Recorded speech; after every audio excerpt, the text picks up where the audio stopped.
Okay, so today we are going to discuss the variability of data. All right, so variability of data, generally we talk about the spreadness of data. That means how widely your data spread. When you're having one set of data, they want to know what is the spreadness. All right, so the first one to measure the spreadness is range. So the range formula is very simple, which is highest value minus the lowest value. Okay. So because this formula is very simple, that means usually when you want to use the range to measure the spreadness of data, right, most of the time we will find that it is not so reliable because it is too simple already, the formula. All right. So as example, if let's say I'm having a group of students, so let's say these students, the lowest mark that he get the lowest mark, which is 10. And then he has some other friends. All the other friends, they score very high, like 90 lah, 85 lah, and so on. Okay, so all very high, but only him, okay, score very low. All right, so if I want to know what is the spreadness of data, then I will use 90 minus 10, which is 80. Okay, so since you know that for this set of data, right, maybe the test is from 0 until 100, and then you get a range, which is 80, the value of 80. So you realize that,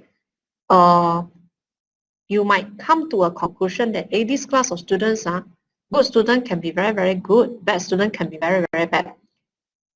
All right, and then this is the conclusion that you can make. It's very straightforward. That means, how to say, you know that the difference for the highest and the lower marks is 80 marks. Okay, but if let's say you look into the detail of the data, you will realize that, okay, the highest mark is 90, the lowest mark is 10, but only these particular students get 10 marks only. All right, so in general, what we can do is that we can actually conclude that this class of students actually they are performing very well. But only these particular students, it makes the range looks very big, and therefore it will mislead. It is very misleading. You will come to a misleading conclusion. So maybe you say that for this class of students, they are very, very good and very, very bad students. But actually, if you look at the overall marks, you will see that their mark is quite high actually. All right, so their performance is actually quite good. So for range formula, it is very simple, but it is not so reliable. And therefore, they use another formula to calculate the spreadness. We call it standard deviation and also variance. All right, so for standard deviation, the formula looks more complicated, and actually the formula will involve the calculation of the mean.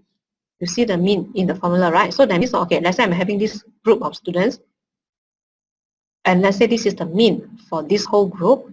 So when they want to calculate the variance, they calculate the distance between the number with the mean. So you're having a lot of values here, and then they try to find out, okay, what's the distance between all the value and the mean. So in this way, when you calculate the spreadness of data, at least it makes sense. It will not be like very misleading due to one or two particular low value or particular high value, because they still consider the mean. Okay, although the mean will be affected by this value as well, but at least if you compare it with the range formula, this one is a bit more reliable. All right. Okay, so let's continue with the standard deviation part. Okay, so for standard deviation, generally when you want to calculate the value, there are a few formulas you can use. We have two formulas here. The first one is shown, and this is the second one. All right, both will be provided in the formula booklet. And then usually I will tell students, if let's say you want to save time, or maybe when you want to avoid careless mistakes, then I will suggest you to use the number 2 one. Okay, unless you have not enough information about this and they give you the information only for part 1, then only use the formula 1.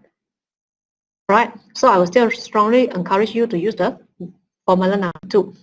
Okay, then next we come to the variance. So variance is actually the square of standard deviation. Right, so why do we need to have variance and standard deviation? Sometimes the variance value is very big, therefore when you take square root, the number for standard deviation, it looks a bit smaller. Right. Okay, so this is what we have. Actually, they should be the same. Okay, that the variance is equals to the square root of the square of standard deviation. Right. So I believe that this formula you learned it before. Okay, so just memorize it. All right, and after that, if let's say your data is having frequency with every single class one, then generally the formula will look something like this. Summation x squared multiplied with f divided by summation f minus mean squared. So again, I will still encourage you to use the second formula if possible. Try to avoid the first one because we realize that quite a lot of students, they will make some careless mistake when they apply the first method, first formula. And another thing is they will waste more time now when they want to use the first formula here. Okay. All right, so let's start with some example. So this example, generally they are going to discuss mean, median, mean and standard deviation, okay, and some other things. So we'll see how. Right, so you have a set of data here. First part, they ask you to calculate the mean and also the standard deviation of this item. All right, so to calculate the mean, what you need to do is like summation of x. Means that you take all the value for the data, you add them together, okay, and then divide it by, you see how many data you have here. So you have 7 data here. Okay, so this is how we do it. And after that, you just try to use calculator and try to get an answer, which is 132/7. You can keep it in the fraction form if you want. If you don't want, then you can keep it in the 3 significant figure, which is 18.9. Okay, if you change it become 3 significant figure, so you should try your answer in 18.9. Okay, all right. After that, they want you to calculate the standard deviation. Okay, so for standard deviation, you need to have summation x squared. So summation x squared means that you square all the x and you add them together. Then divided by the n, that means the number of data that you have. After that, you want to minus the mean. So to the mean, you put in 18.9 and then you square it. Okay, so again, before you get the final answer, try to write out the summation of x squared if can. Okay, but what's the value here? I don't know. I didn't calculate it. So you calculate yourself. Then minus 18.9 squared. Then by pressing calculator, you should get your standard deviation, which is equal to 12.3. Okay, so please try to press the calculator and make sure that you get 12.3. This is the only answer. If you get 12.2, that means the answer is wrong. Okay, so why is it wrong? Okay, so the problem is here. Can you see the value 18.9? So 18.9 is the mean, the value of mean that you get it from the first part, right? Okay, so if you want to get the most accurate answer, when you write out, you just write out the 18.9, right? When you press calculator, you have to press long value in calculator.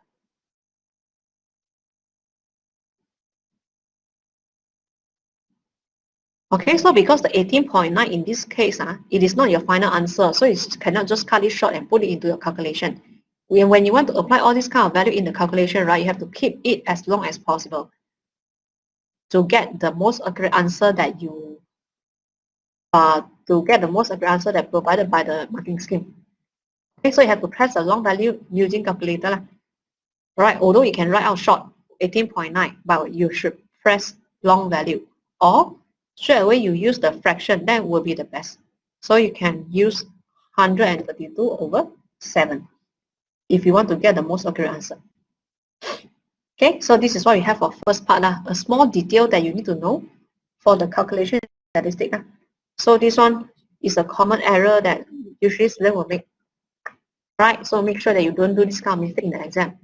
Okay, so don't come and argue with me next time. You say, only 0.1 difference only, why you cannot accept? So sorry, cannot. Okay, for marking scheme, usually they will be very strict also. All right, so please make sure that you train yourself to be very alert of this. Okay, next one.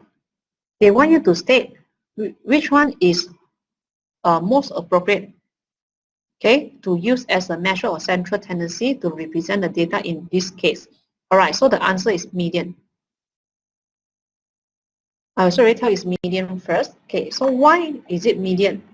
Why it is not mean or mode that I can use in this set of data to represent the data?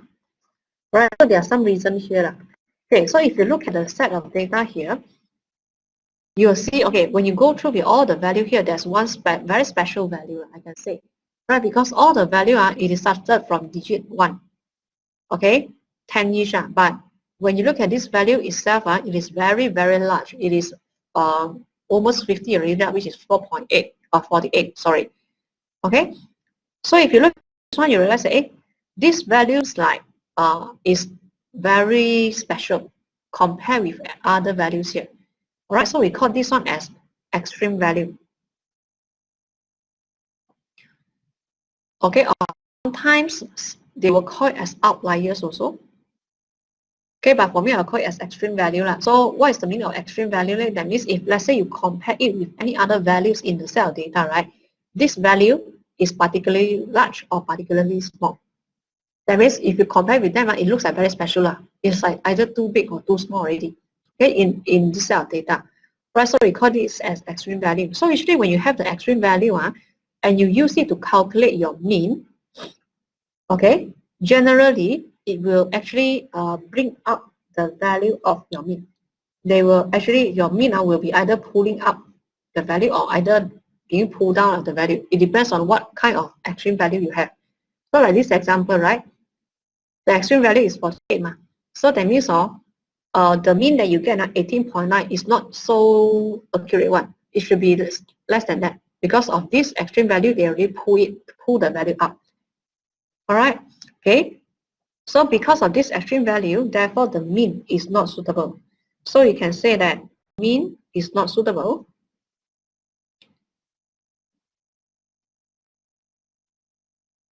Okay, so the mean is not suitable because there's an extreme value, because there is an extreme value, okay, in set of data. You can put it as 48. All right, and then why the mode is not suitable to be presented as a set of data here, to be presented by as a central tendency measure, okay, for this set of data. So the is not suitable.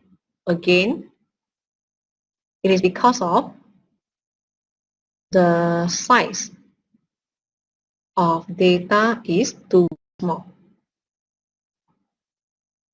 Okay, so you can use the mode as a measure of central tendency only when how to say you are having a very big set of data. If let's say your data set is small like this, then generally mode is not suitable, because when you're having a big set of data, right, you collect a lot of information. So the majority, the number that occur majority one can be the mode. But this set of data is too small already, so it is not enough to represent the whole set of data. Okay, all right, so generally this is what you need to have. So usually we will pick between median and mean by depending on whether do you have extreme value or not. If you have extreme value, then mean is not suitable.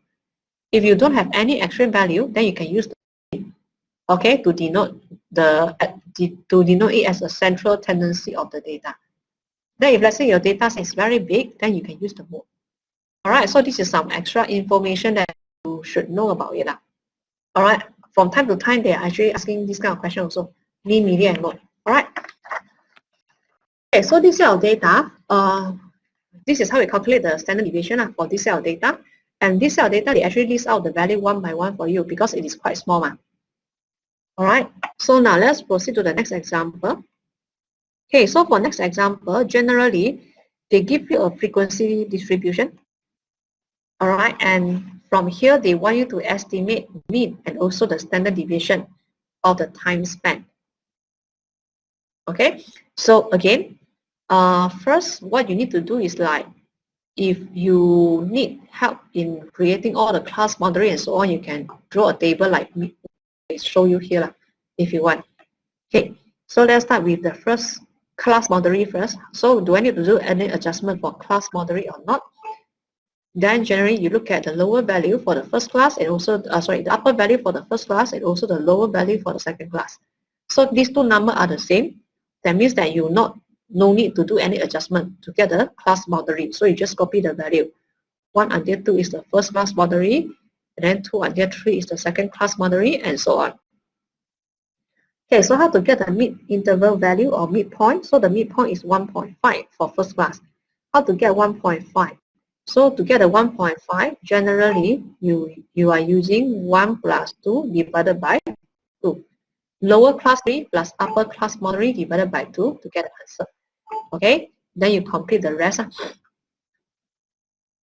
Okay, so how about for frequency? Frequency, there's nothing special. You just try to copy it from the table given.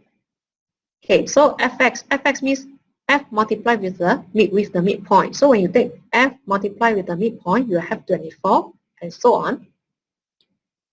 Okay, so maybe for this one, I try to write the formula for you. Okay, so this is what? This is 1.5 multiplied with 16.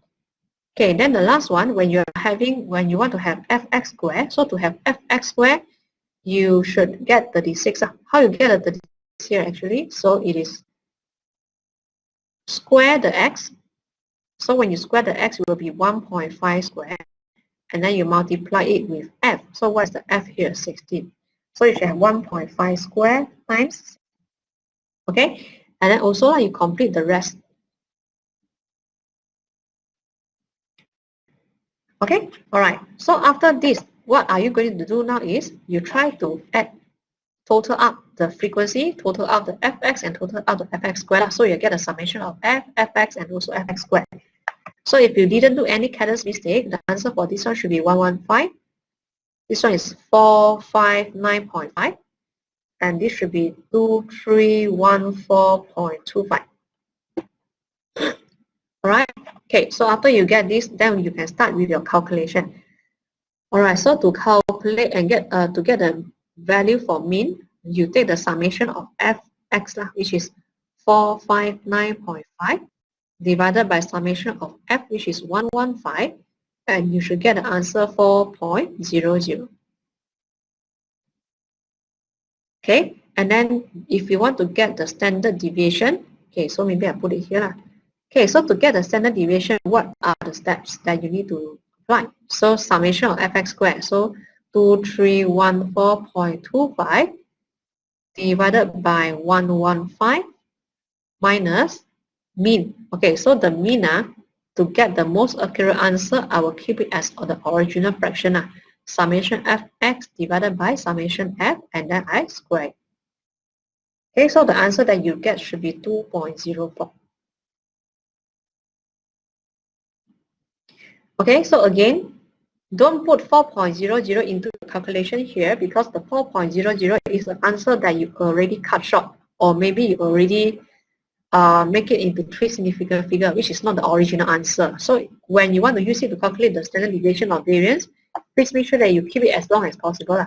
So usually I will tell you, you try to keep it in a fraction. That is the best, the very accurate one. Alright, and then your final answer should be 2.04.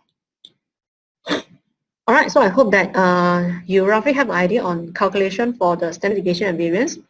Okay, so of course we are having a lot of different example or question from the past year series, so maybe you can try the question later. Alright, okay, so before I end for this part, I remember that there's one part which is very important. Okay, in exam, right, if let's say you're lazy to build all this table out, what is the value or what is the step that you must show in your solution to get the full marks? Okay, so of course, in your solution, if you don't want to draw the whole table here, you must show them the value for summation f. You must show them the summation of value formula fx, and also this one. And besides, of course, all the steps here you must show them, right? And one more thing, don't forget to show them the value of midpoints. Okay, so all these things circled in green color one must be shown in the exam or in your solution during the exam, because they will allocate 1 mark for the midpoint. So if let's say you don't want to draw the table, then no matter how, you just somewhere in your notes or somewhere in your solution, you try to list out all the midpoint in your calculation. Okay, because they will allocate 1 mark for the midpoint here. So please make sure you take note on this. Okay. Okay, so if no problem, then we'll stop here for this video. And next video, we are going to discuss how are we going to combine and separate two sets of data and to calculate the mean and variance for these two sets. Okay.